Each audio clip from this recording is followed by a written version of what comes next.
How's everyone doing today? This is Zach Allen, and I've got a great video planned for today. But before we get started, if you think this video helps you and you love my content, feel free to subscribe, hit the like button. I've also got a great email list that you can sign up for in the link in the description below.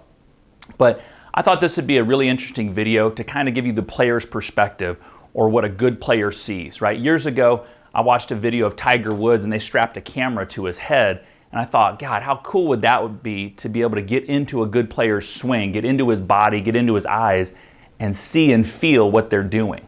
So that's why we've got the overhead view today with the overhead cam working. And I want to explain kind of some alignments and some relationships in the downswing and the impact interval that are really important to hit good shots. Okay, and then I'm also going to talk about some things that I see amateurs do that get them in trouble.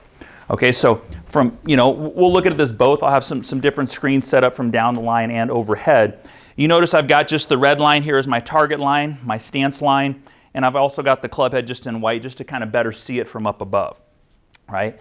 So a thing that is really important in the golf swing is that the golf club be traveling in an ellipse, okay? And an ellipse just means that the club is traveling from inside the target line back inside.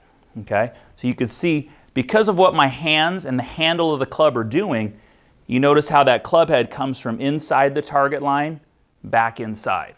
Okay, there's a lot of variations of this that I see amateurs do.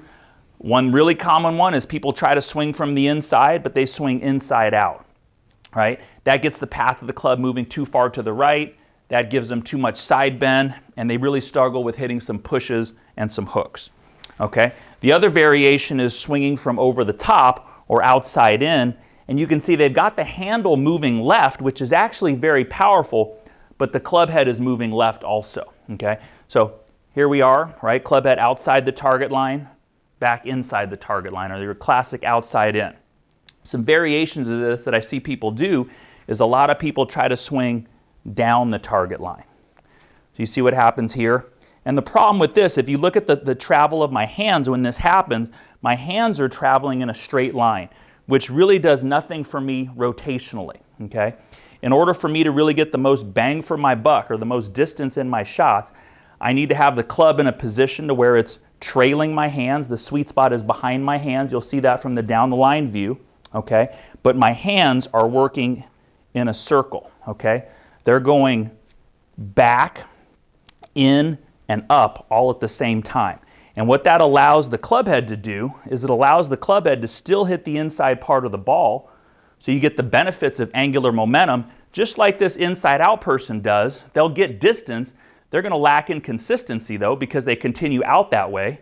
We want to come from the inside, but then continue to move this handle with our body rotation back, around, and up, so the club head works back to the inside.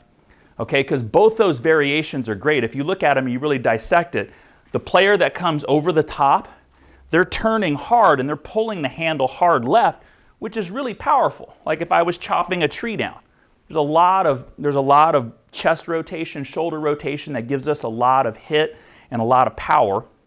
But the club is in such a poor position coming down that the path and the angle of attack are going to be way too inconsistent. Okay? And then the person that's coming from the inside, they're going to get angular momentum. So they're going to hit the ball farther, but they don't know what to do in the follow-through in terms of just how they exit. And they're going to struggle with kind of some of their body position. So the ultimate, or what a good player is feeling, and this is what I want you guys to rehearse, is rehearse coming down to your right leg, getting the club head to be very close to your right thigh. Club head is slightly inside my hands, and from here, right here, around the corner. And that's so crucial to really getting the maximum club head speed and maximum velocity with this club head. Right? And then you can actually start to hit some shots. I would just start small, come down to this position. Club head is slightly trailing my hands. Little pump with the lower body. I hit behind that ball a little bit. Let's try that again. Down to this position, club head trailing my hands. Little pump with my lower body. But boy, I can feel the club head really transcribing this arc because it's being led by my hands and the handle of the club. So we're swinging from inside to back inside with my body clearing very quickly. So I hope those visualizations give you a little better sense of just exactly what good players see, feel, and think about through the hitting area. And maybe you can see yourself in one of the other examples, and there's some things you're doing right there, but there's probably a thing or two that you could adjust to make it even more consistent and even stronger. I hope that makes sense. Like I said earlier, if you like that video or you want to subscribe to my channel, go ahead and do so down below. And I've also got this free email list if you want to sign up for it. I have free emails that go out every week, no strings attached. You'll just get different tips from me, different insight from me on a weekly basis. Go ahead and click on the link in the description. I'll see you all next time.